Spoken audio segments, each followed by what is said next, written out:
Olá pessoal, vamos dar continuidade falando agora do princípio da dignidade da pessoa humana. O princípio da dignidade da pessoa humana está consignado no artigo 1º, no inciso 3 da Constituição Federal, sendo um dos fundamentos da República. Além disso, também está no artigo 8º do Código de Processo Civil. Veja, ele é um sobreprincípio que dirige todo o ordenamento pátrio. A partir do princípio da dignidade da pessoa humana é que se constrói todo o arcabouço normativo brasileiro. Ele é um princípio que direciona o direito material, bem como o direito processual. O que nos interessa aqui é a sua dimensão processual, onde nós teremos aqui um dever do juiz de proteger e de promover este princípio. Protegida, nós pensamos quando é conferido às partes um tratamento digno, como por exemplo a impossibilidade de um tratamento vexatório às partes que estão dentro do processo. O juiz em um interrogatório deve zelar pela urbanidade dentro do processo, assim protegendo a dignidade das partes. E promover a dignidade da pessoa humana dentro do processo é também lembrar que o juiz deverá praticar atos a fim de que a dignidade seja promovida. Vale dizer aqui um exemplo. O exemplo da fura da fila da ordem cronológica dos processos. Ora, nós sabemos que o processo tem uma ordem cronológica. Porém, se a parte sofre de um mal, sofre de uma enfermidade, de uma gravidade no seu estado de saúde, pode muito bem ela furar a fila da ordem cronológica e ter uma decisão em um tempo oportuno, a fim de que o seu direito não pereça, fazendo assim com que a dignidade, a sua dignidade, melhor dizendo, seja promovida. O princípio da dignidade da pessoa humana é um direito fundamental. Portanto, ele possui uma eficácia vertical. Ele possui uma eficácia para coibir arbitrariedades, coibir a tirania estatal.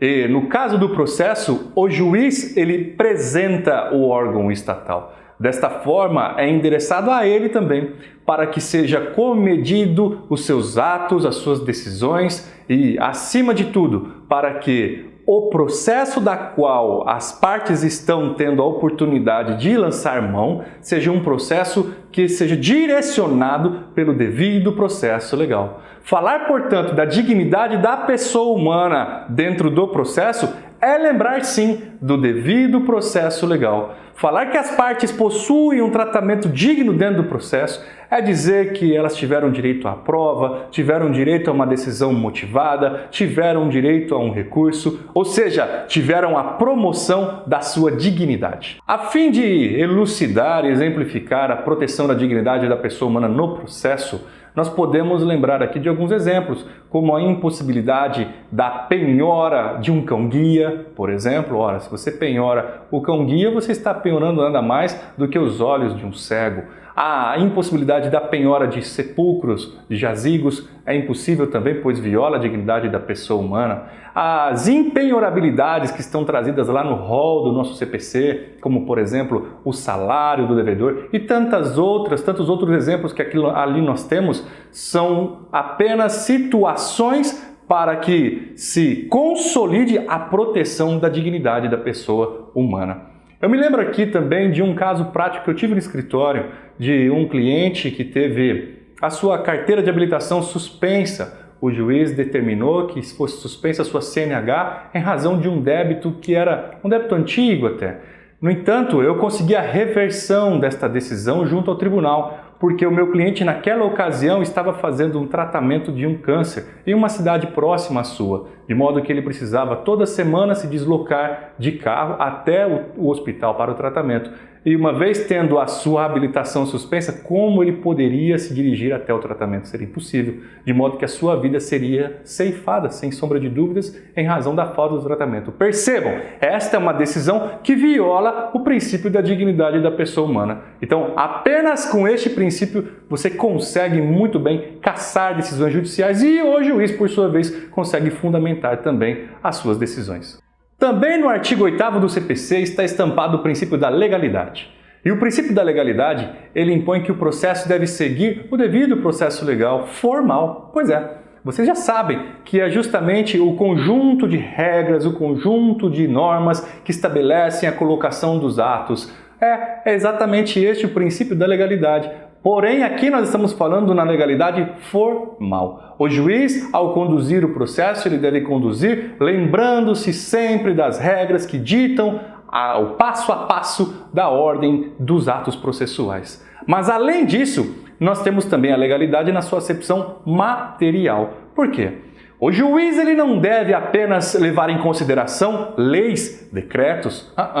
Falar na legalidade material é não somente dizer a respeito das leis, pois nós temos aquela cultura de achar que o princípio da legalidade está vinculado apenas com as leis. Não, esse princípio já encontra outra roupagem. Digamos, esta percepção da legalidade estar atrelada à lei é uma ideia do passado, quando apenas a lei era a fonte do direito. Ora, falar em legalidade material é levar em consideração todo o ordenamento, é levar em consideração não apenas as leis, mas o que? Precedentes vinculantes, levar em consideração costumes, levar em consideração princípios. Perceba, é um amplo arcabouço da qual deve se valer o juiz ao decidir. Falar, portanto, na legalidade material é observar precedentes, é observar negócios jurídicos, é observar toda esta grande abrangência de força normativa conferida pelo ordenamento. Percebam que, sobretudo hoje, onde nós estamos diante de um ordenamento que preza pelos precedentes vinculantes, falar hoje em princípio da legalidade material significa dizer que as partes podem postular com base em um precedente e o juiz poderá decidir como o faz com base em um precedente, com base em uma súmula vinculante.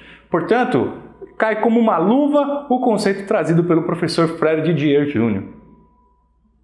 Observar a legalidade não é decidir com base em texto de lei interpretado literalmente. Observar a legalidade é decidir em conformidade com o direito, compreendido como conjunto de normas jurídicas positivadas em um dado ordenamento. Agora eu vou tratar com vocês sobre o princípio da imparcialidade. Lembrando que, para Fred Didier Jr. e parte da doutrina, o princípio da imparcialidade está dentro do princípio do juiz natural. Mas há uma parte tradicional, clássica, como por exemplo da professora Ada Pellegrini Grinover, que trata o princípio da imparcialidade separado. Então vamos lá, vamos tratar do princípio da imparcialidade. O princípio da imparcialidade é um princípio que garante às partes o julgamento por alguém que é alheio ao que está colocado em juízo. O juiz, meus caros, ele tem que ser imparcial. E o que é ser imparcial? Ser imparcial é aquele que não tem parte no processo, aquele que não age com parcialidade.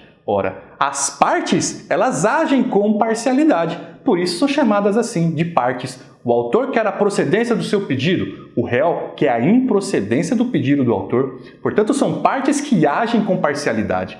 O juiz, por sua vez, ele não é parte e logo ele deve agir com imparcialidade. Por isso que se diz que o juiz subjetivamente capaz é o juiz que é imparcial, aquele que não tem interesse no resultado da demanda. Percebam, o juiz ele se coloca entre as partes para reduzir aquilo que foi levado, sintetizar aquilo que foi levado, julgar aquilo que foi levado ao seu conhecimento. Mas, para que o órgão judicante seja de fato imparcial, necessário é se observar as diretrizes trazidas pela Constituição Federal, que a partir de agora nós fazemos a leitura do artigo 95 e diante. Então vamos lá, pega aí essa Constituição Federal, vamos fazer a leitura da nossa Carta Maior, que a partir do artigo 95 diz o seguinte: os juízes gozam das seguintes garantias. 1. Vitaliciedade, que no primeiro grau só será adquirida após 2 anos de exercício, dependendo da perda do cargo nesse período de deliberação do tribunal a que estiver vinculado e nos demais casos de sentença judicial transitada em julgado. Meus caros, vitaliciedade, perceba, a vitaliciedade é garantia do juiz. Após 2 anos de magistratura, ele deixa de ser um juiz substituto, assumindo a titularidade, passando neste momento a ser vitalício. Até os 2 anos, ele poderá perder o cargo por deliberação do tribunal. No entanto, após os 2 anos, ou seja, uma vez sendo vitaliciado, ele só poderá perder o cargo depois de uma sentença condenatória transitada em julgado. Continuando, o inciso 2, inamovibilidade, salvo por motivo de interesse público na forma do artigo 93.8 da Constituição Federal. Inamovibilidade significa que o juiz, ele jamais mudará de onde ele está fixo por vontade alheia, por vontade que não seja a própria, a não ser que o interesse público fale mais alto. Pois é, aquele juiz que dá reiteradas decisões afrontando o texto normativo, aquele juiz que não observa, muitas das vezes, ao que está escrito na nossa Constituição e vai decidindo sem pé, um julgamento sem pé, sem cabeça, um julgamento, como se diz por aí, alternativo, né? Ou ele segue um código de processo que não é aquele da lei federal, mas é um código de processo do seu arbítrio e prejudica inúmeras pessoas. Neste caso, pode sim haver uma insurgência por parte da população, por parte da advocacia, do Ministério Público, da Defensoria e até buscar a remoção desse magistrado para outro lugar. Por fim, o inciso 3, que trata da irredutibilidade de subsídio, ressalvado o disposto nos artigos 37, 10 e 11, 39, parágrafo 4º, 152, 153, 3 e 153, parágrafo 2º, inciso 1. Irredutibilidade de subsídio significa que jamais o magistrado terá a redução do seu subsídio, jamais poderá reduzir aquilo que ele ganha. Vejam, estas são as garantias que o legislador trouxe, que o Constituinte, vale dizer, trouxe ao magistrado, falando: magistrado, seja imparcial, toma aqui as suas garantias, você é vitalício, você é inamovível, você não terá subsídios reduzidos. Isso é o que garante a ele autonomia, independência para julgar os casos concretos. Porém, o parágrafo único ele traz algumas vedações. E essas vedações são muito importantes, porque estas vedações garantem a imparcialidade também. Uma vez maculada qualquer uma destas vedações, compromete a imparcialidade do juiz. Vamos à leitura do artigo 95, parágrafo único da Constituição Federal. Aos juízes é vedado: inciso 1. Exercer, ainda que em disponibilidade, outro cargo ou função, salvo uma de magistério. Ora, meus caros, aqui é autoexplicativo, né? Inciso 2. Receber a qualquer título ou pretexto, custas ou participação em processo. 3. Dedicar-se à atividade político-partidária. 4. Receber a qualquer título ou pretexto auxílios ou contribuições de pessoas físicas, entidades públicas ou privadas, ressalvadas as exceções previstas em lei. 5. Exercer a advocacia no juízo ou tribunal, do qual se afastou antes de ter corrido os 3 anos do afastamento do cargo por aposentadoria ou exoneração. Veja, são hipóteses totalmente autoexplicativas. Vamos tratar agora do princípio do juiz natural. O princípio do juiz natural que está concatenado em 2 dispositivos do artigo 5º da Constituição Federal. O inciso 37, que diz: não haverá juízo ou tribunal de exceção. E o inciso 53, que diz: ninguém será processado nem sentenciado, senão pela autoridade competente. Nós vamos trabalhar com elas agora. Dizer que ninguém será processado por um tribunal de exceção significa que ninguém será processado por um tribunal instituído após a realização do fato. Ou seja, se ocorre um fato, e este fato há de ser decidido, este fato deve ser decidido por um juiz que foi previamente colocado, por um juiz que foi previamente instituído. Isso é tribunal de exceção. Não se pode haver a instituição de um tribunal após a ocorrência de um fato. Seria aquilo que a doutrina chama de um tribunal post-factum. Isso é impossível. Isso viola a garantia do juiz natural. Porque uma vez ocorrido o fato, já deve existir um órgão julgador para que ali delibere sobre o assunto, para que ali delibere sobre a decisão pertinente e adequada. Aqui eu deixo uma dica para vocês: assistam o filme Tribunal de Nuremberg. Trata bastante dessa questão, fica às claras para vocês perceberem quão delicado e sensível é esse direito fundamental do juiz natural. E o inciso 53, quando ele diz que ninguém será sentenciado senão pela autoridade competente, significa que juiz é somente aquele que cumpre com os requisitos trazidos pela Constituição Federal. Vale dizer, há uma ordem de competência previamente fixada pela Constituição.